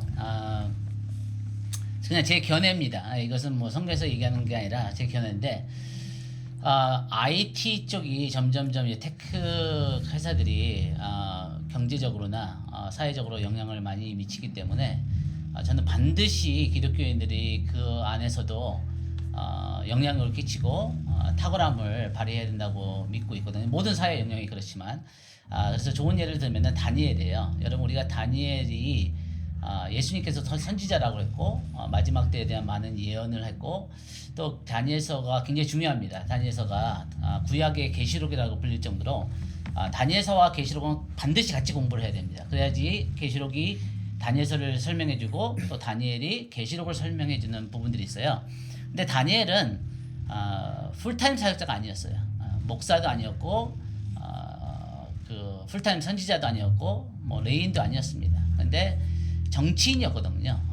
그런데 이 사람이 기도하는 사람이었어요. 그리고 그 제가 공부했을 때는 평생 바벨론 땅에 있는 70년 동안 하루에 3번 기도하는 것을 멈추지 않은 것 같아요. 그래서 예루살렘을 향해서 다니엘서 6장 10절에 보면은, 그래서 하나님께서 그 바벨론에서 그 이스라엘 포로들이 끌려가고 진짜 소망을 잃어버리고 나라를 잃어버리고 그런 상황 가운데 그 하나님의 백성들 가운데 이 용기를 줄 수 있었던, 그래서 그 다니엘의 세 친구들을 통해서도, 다니엘의 삶을 통해서도 하나님이 하나님 되심을 보여주시잖아요, 그렇죠? 그래서 아무도 해석하지 못하는 꿈을 다니엘서 2장에서 해석하게 함으로써 느부갓네살이 다니엘을 높이고, 그래서 정치적으로 다니엘과 세 친구들이 굉장히 중요한 위치를 이렇게 차지하게 되면서 그들의 신앙이, 그들이 믿는 하나님의 이름이 이스라엘 밖에서도 이렇게 높임을 받고 인정받고, 느부갓네살의 입술을 통해서도 너희가 믿는 하나님은 참된 하나님이다,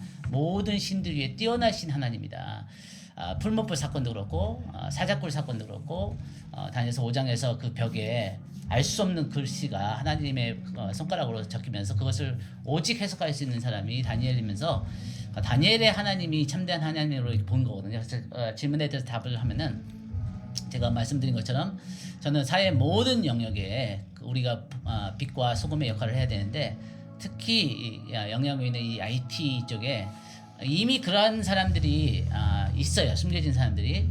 그래서 그 예를 든다면은 저희 이 아이앱에서 그 마지막 때에 대해서 배급장을 공부할 때 페이스북에 있는 어떤 부사장 중에 한 사람이 연락이 왔어요. 그래서 페이스북 직원들 중에 같이 성경 공부를 하고 예수님을 믿는 젊은 친구들이 한 150명이 있는데 이들에게 마지막 때를 가르치고 싶다.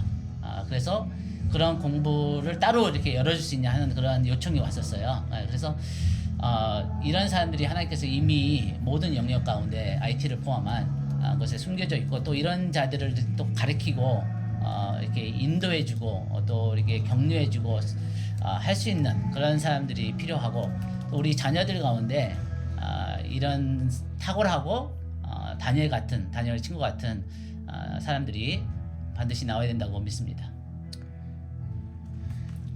네, 저희가 아무래도 이제 그 한국 문화에서는 이제 이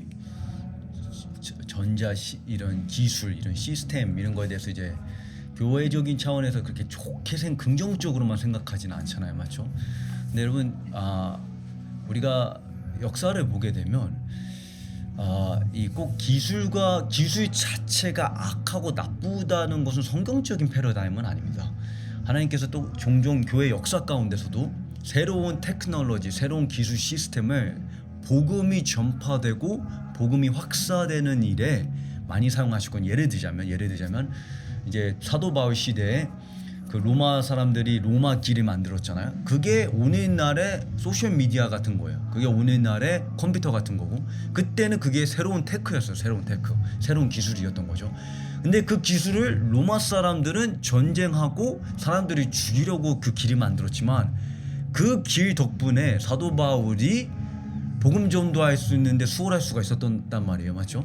그리고 로마 시민권 때문에 보호를 받을 수가 있었고, 그러니까 보게 되면 하만이 만든 장대에 하나님께서 하만을 매달으십니다.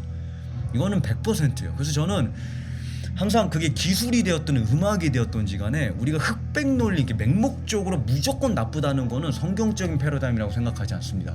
나쁘게 사용되고 있는 부분이 있지만 그렇다고 해서 하나님께서 포기한 영역이라고 우리가 여기면 안 돼요.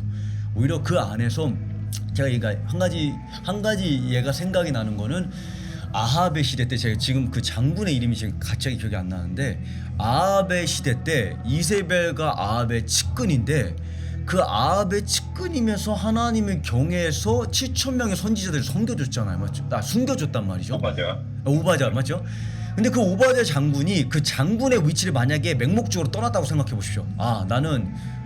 근데 그게 신비로운 영역이, 제가 다 설명이 안 돼요. 왜냐면 어떻게 아합의 측근일 수가 있었고, 동시에 하나님을 경외할 수가 있었고, 동시에 그 안에서 교묘하다는 표현이 좀 정확하지 않고 지혜롭게, 뱀처럼 지혜롭고 비둘기처럼 순결하라고 말씀하셨는데, 예수님께서 뱀처럼 지혜를 사용해서 아합을 속여서, 그러니까 소위 말하면 페이스북인 거죠. 유튜브에서 일을 하는데 유튜브의 회장을 속여가지고 크리스천 복음이 유튜브사에서 더 확산될 수 있도록 마케팅을 뒤에서 조종을 한 거예요. 그러니까 약간 그런 개념인 거죠, 소위 말하면. 그러니까 저는 그런 오바댜 장군 같은 그 하나님의 거장들이 페이스북에, 유튜브에, 케이팝에 다 배치되어 있고 하나님께서 더 기름 부어 주실 것이라고 저는 확신합니다. 그래서 저희가 이 기술 같은 경우에, 그러니까 예를 들어 또 하나, 이제 예를 들자면 마틴 루터 시대 때 종교 개혁이 됐잖아요, 맞죠 여러분? 근데 이게 종교 개혁이 되는 거에는 하나님의 절대적인 섭리였지만 또 새로운 기술을 사용하셨던 하나님의 섭리가 있습니다. 마틴 루터가 종교 개혁을 선포하는 그 연도가 프린팅, 뭐라죠? 코튼벌그. 그 복사, 인쇄기가 인류 최초로 발명된 순간이었거든요. 인쇄기가.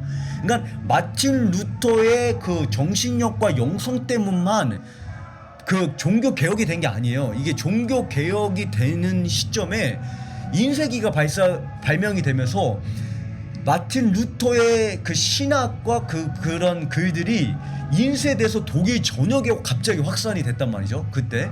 그러니까 이러한 새로운 기술이 발명되고 인스타그램과 틱톡을 통해서 지금 제가 아는 친구 중 한 명이 이 틱톡과 인스타그램 이런 것들 있잖아요, 여러분, 맞죠? 이제 요즘 청소년들이 하루에 기본적으로 4시간에서 5시간을 보낸다고 해요. 많게는 이제 8시간에서 12시간을 틱톡에서 보내는데 틱톡의 영상들 보면 거의 다 음란한 거의 야동이에요. 야한 그런 음란한 영상들밖에 거의 없는데 그 틱톡에 청소년들이 있다는 소식을 듣고 이 젊은이들 20대 젊은이들이 틱톡에서 매일 하루에 3번 60초 복음 전도를 시작을 했는데요. 여러분 수천만 명이 매일 봅니다. 수천만 명의 젊은이들이.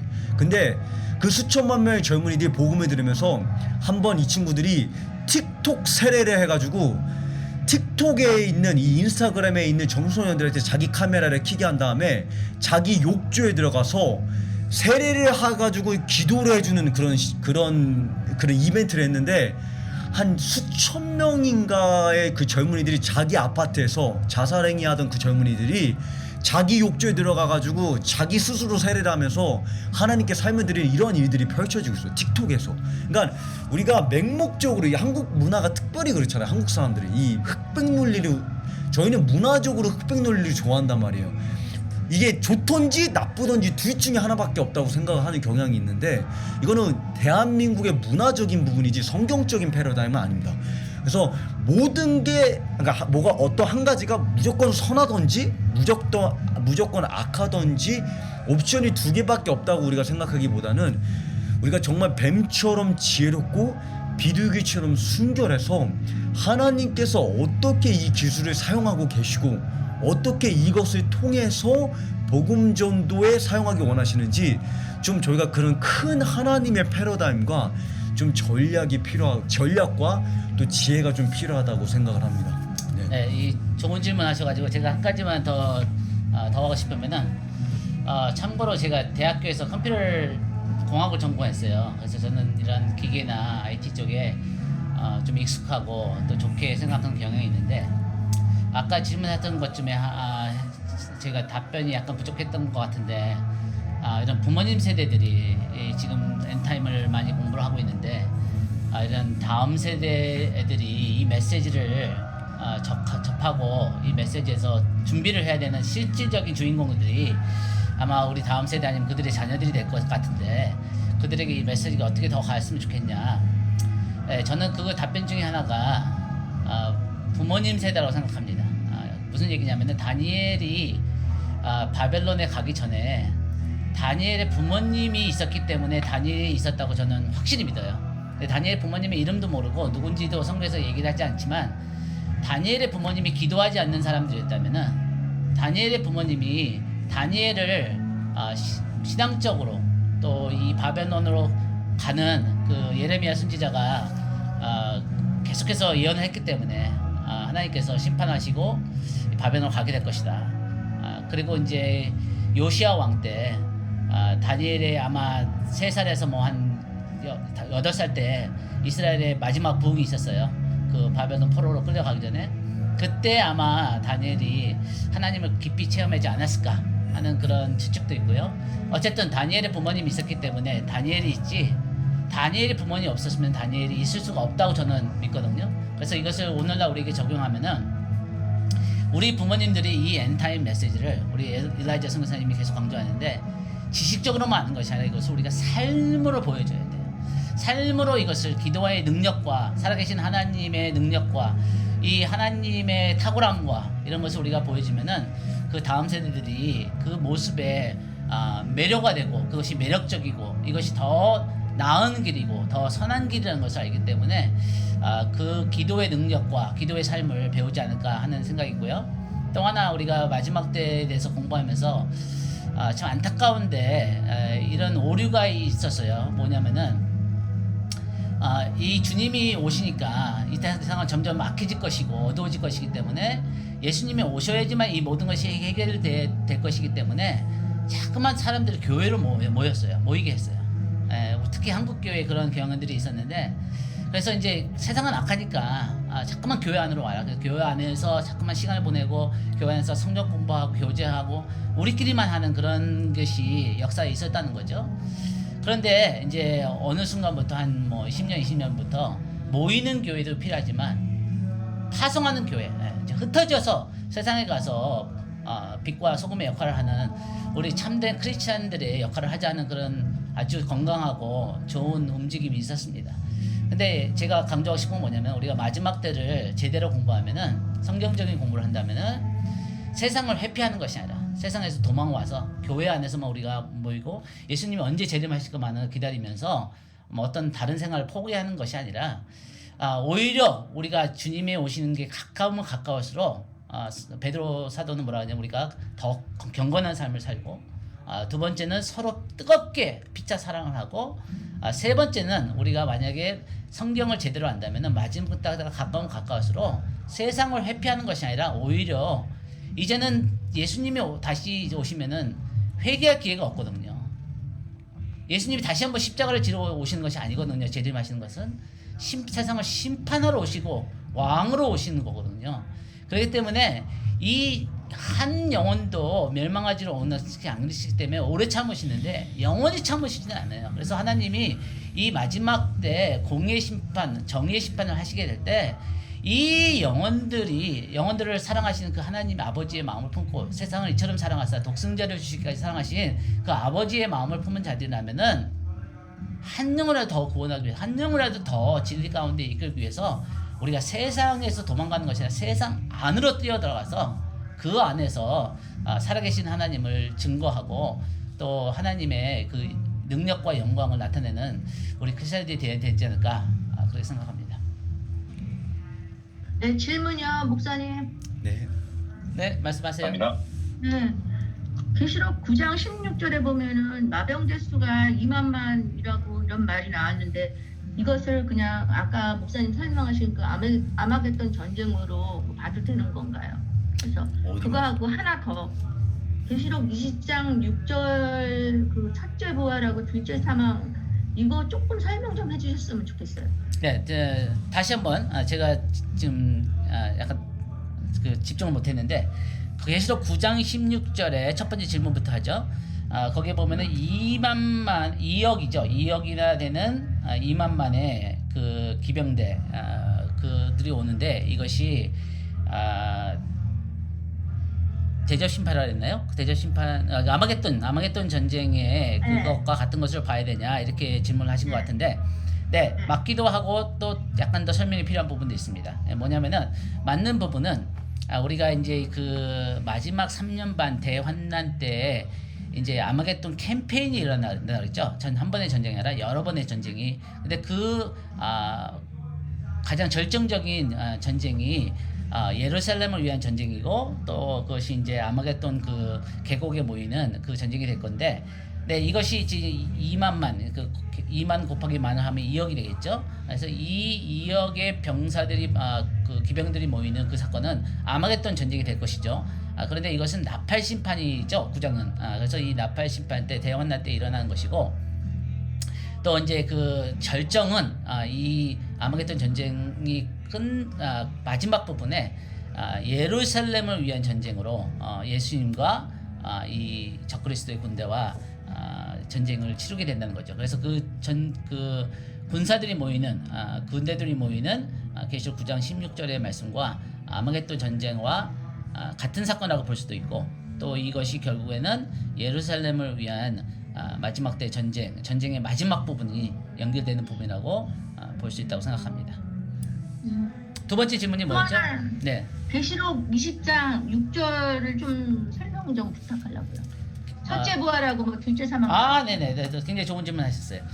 네, 그러니까 계시록 20장 6절에 보면은 첫째 부활이 있고 둘째 부활이 있고 첫째 사망이 있고 둘째 사망이 있어요. 그래서 이것을 이제 어떻게 쉽게 설명할 수 있냐면은 죽으면 죽으리라 안희숙 사모님 책 아시죠? 그분이 책을 이제 죽으면 죽으리 다음에 또 당신은 죽어요 그러나 죽지 않아요 라는 책을 썼어요. 그게 뭐냐면은 우리 인간에겐 두 가지 사망이 있고 두 가지 부활이 있다는 거죠. 그러니까 뭐냐면 성경에서 얘기하는 두 가지 사망이 있고 두 가지 부활이 있는데 첫 번째 사망은 우리가 이제 육체적으로 죽는 거 되겠죠.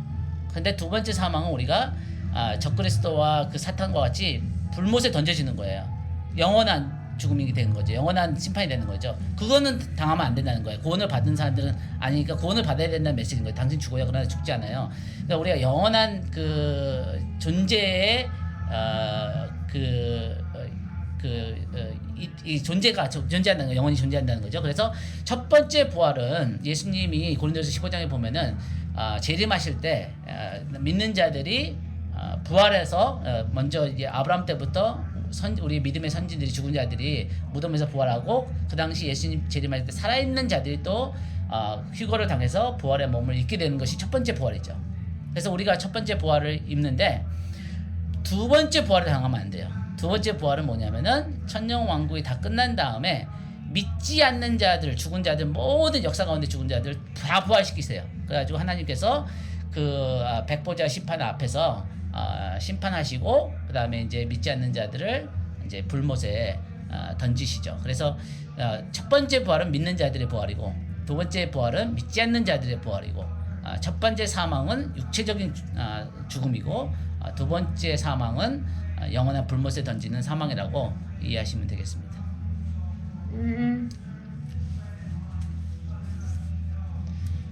네, 우리 시간이 많이 갔는데 마지막 한 가지 질문 받을까요? 네. 저 마지막으로 제가 하나 좀 질문 드리고 싶은 게 있는데요. 지금 그 유대인들이 이스라엘로 많이 들어가고 있는 상황으로 많이 이제 매체들 통해서 듣게 되었고, 그런데 마지막 때 되면 저희 이스라엘의 그 성전이 세워지는 그런 과정을 우리가 봐야 된다고도 또 설명을 들어갔고, 근데 그 이스라엘을 우리가 그 성전이 세워지는 거를 마지막 때 우리가 볼 수 있는 그런 광경인데, 그거를 더 집중적으로 우리가 보면서 마지막 때를 더 깨어서 기도하면서 준비해야 되는 그런 과정 같은데, 이게 지금 우크라이나 그 전쟁하고 그 이스라엘의 그 전쟁, 이스라엘까지 가는 그런 전쟁으로 이어진다라고 보시는 건지 좀 한번 여쭤보고 싶은데요. 네네. 질문에 두 가지 부분이 있는 건데 제가 두 개로 나눠서 답변을 하겠습니다. 첫 번째는 뭐냐면은 굉장히 잘 이해하시고 그것을 말씀해 주시는데, 데살로니가 후서 2장에 보면은 바울 사도가 그 당시에 데살로니가 교회에서 예수님의 재림이 임박했다. 예수님이 재림이 왔으니까 일도 하지 말고 뭐도 하지 말고 그냥 예수님 재림만 기다리자는 그런 자들이 있었어요. 그래서 그것을 이제 고쳐주기 위해서 다 바울 사도가 이제 데살로니가 후서를 적은 거거든요. 그래서 데살로니가 후서 2장에 보면은 어떤 사람들이 무슨 말을 하거나 천사가 나타나서 무슨 말을 하거나 뭐 꿈을 꾸거나 뭐 어떤 환상을 받으면서 예수님이 맨날 며칠 오신다.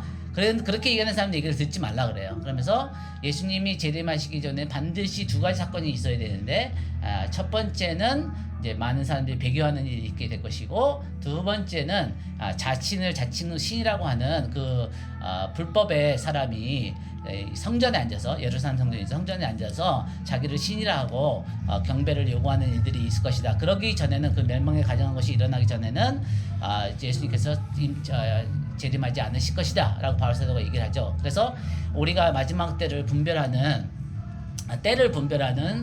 가장 중요한 징조 중에 하나가 이 예루살렘의 성전의 재건이에요. 그래서 지금은 그 예루살렘 성전이 무너져 있고 이제 서쪽 벽만 이렇게 있는데, 지금 우리가 아는 것처럼 유태인들 그 정교도 그런 사람들은 이미 예루살렘 성전을 재건할 수 있는 재료들을 다 준비해야 돼요. 자재들을.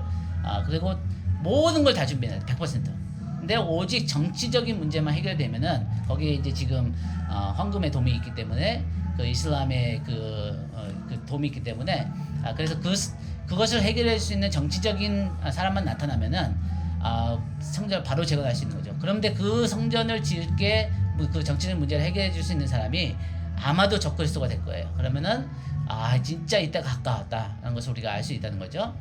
이제 두 번째 질문은, 지금 우크라이나와 러시아의 전쟁이 이스라엘까지 이게 확대돼서 이것이 이제 적그리스도가 나타나는 어떤 정치적인 배경을 만들지 않을까 하는, 그렇게 생각하는 분들이 있다고 그러는데, 제 생각에는 모른다는 거예요. 아무도 모릅니다. 왜냐면은 역사 중에 이런 비슷한 사건들이 있었거든요. 그리고 뭐 유럽의 이후에 10개의 나라가 생겼는데, 그때도 막 많은 목사님들과 사람들이 이것이 계시록에서 하는 10나라의 연합이다 이렇게 얘기를 했는데, 나중에 뭐 이유가 15, 뭐 20개, 지금 뭐 30나라가 돼 있잖아요. 그러니까 다 틀렸어요. 그래서 성경에서 정확하게 얘기하는 것은 우리가 확신을 가지고 목에 칼이 들어와도 이것은 영원한 진리신 하나님의 말씀이라 우리가 확신을 가지고 선포하고, 두 번째는 성경과 성경을 비교하면서 나타나는 조심스럽게 이렇게 추측을 할 수 있어요. 그러니까 우리의 논리로 성경 말씀에 기반을 한 그것은 우리가 조심스럽게 해야 되지만, 세 번째는 어떤 정치적이나 현상적인 일들이 일어나는 것에 대해서 성경에서 정확하게 얘기를 하지 않는데 우리가 그것을 갖다가 어떤 선을 넘어서 과장 해석을 하면은 오류가 될 가능성이 굉장히 큽니다. 그럴 수도 있고 그렇지 않을 수도 있죠. 이 우크라이나 전쟁이 확대가 되고 뭐 유럽에 더 많이 확대가 되고 그것이 이스라엘까지 갈 거라, 그렇게 될 수도 있을 가능성도 있고 안 될 가능성도 있고, 전쟁이 빨리 끝나면 좋겠죠. 그런데 이거 전쟁이 더 크게 될 수도 있죠. 그런데 그거에 대해서는 우리가 성경에서 말씀하지 않기 때문에 아무도 모른다고 얘기하는 것이 가장 정직한 답이 될 것 같습니다. 네, 저희가 이제 마무리 짓도록 하겠습니다. 여러분, 이제 내일이 마지막 강의인데 여러분께서 정말 이 강의 시간을 통해서 정말 많은 은혜를 누리시고, 또 무엇보다 하나님의 말씀을 더 사모하고 더 갈급해 하고 계시기를 부탁을 또 기도를 합니다. 저희가 정말 이 시간이 여러분의 마음과 여러분의 생각을 통해서 더욱더 하나님의 말씀으로 향하도록, 방금 마지막 해주신 질문도 우리 제 목사님께서 말씀하신 것처럼 저희가 추론이나 이런 추측 같은 경우에서 시간을 많이 투자하기보다 하나님의 말씀을 상고하고 성경 앞에서 보내는 시간이 더 많아야 되거든요. 맞죠? 유튜브, 왜냐면 이런 뉴스 보도나 이런 유튜브 채널 같은 경우에는 사람의 많은 비율을 가져와야 되기 때문에 이런 추론과 추측들을 많이 펼칩니다. 근데 우리가 오늘 지금 이 순간에 결단하고 선택해야 되는 거는 베다니 마리아처럼 예수님의 발치에 앉아서 하나님의 말씀을 듣는 삶, 그 라이프 스타일, 그것이 이제 저와 제 목사님께서 강조하기 원하는 마지막 때 150장입니다. 우리가 마지막 때 150장을 공부하는 거는 사실 그렇게 흥미진진하진 않습니다. 그렇기 때문에 여러분, 두루마리를 먹는 거는 시간을 요구하고 우리의 선택을 요구하고 우리의 생활 방식을 요구합니다. 근데 만약에 두루마리를 먹는다면 이 때와 시기를 분별할 수 있는 통찰력과 하나님의 지혜가 분명히 우리에게 약속되어 있고, 더불어서 우리가 이러한 시대 가운데 추측하고 구경하고 있는 사람들이 아니라 적극적으로 하나님의 삶 가운데, 하나님의 계획 가운데 동역하고 그 계획을 풀어내는 통로가 될 것이라고 믿습니다. 그래서 내일 이제 마지막 강의인데, 내일로 이것이 끝나는 것이 아니라 내일이 여러분의 또 다른 시발점이 되어서 그것이 여러분 개인이서 공부하시던지 간에, 아니면 저든지 또는 우리 제 목사님과 함께 공부하시던지 간에 계속해서 이러한 생활 방식, 베레아 사람들의 생활 방식으로 여러분께서 나아가시기를 저희가 기도합니다. 또 저희가 내일 똑같은 시간에 여러분을 뵙도록 하고, 내일 이제 마지막 강의니까 여러분께서 미리 또 이렇게 질문을 준비해 주시면 감사하겠습니다. 오늘 하루도 수고 많이 하셨고 또 내일 인사드리도록 하겠습니다. 네, 감사합니다. 네, 감사합니다.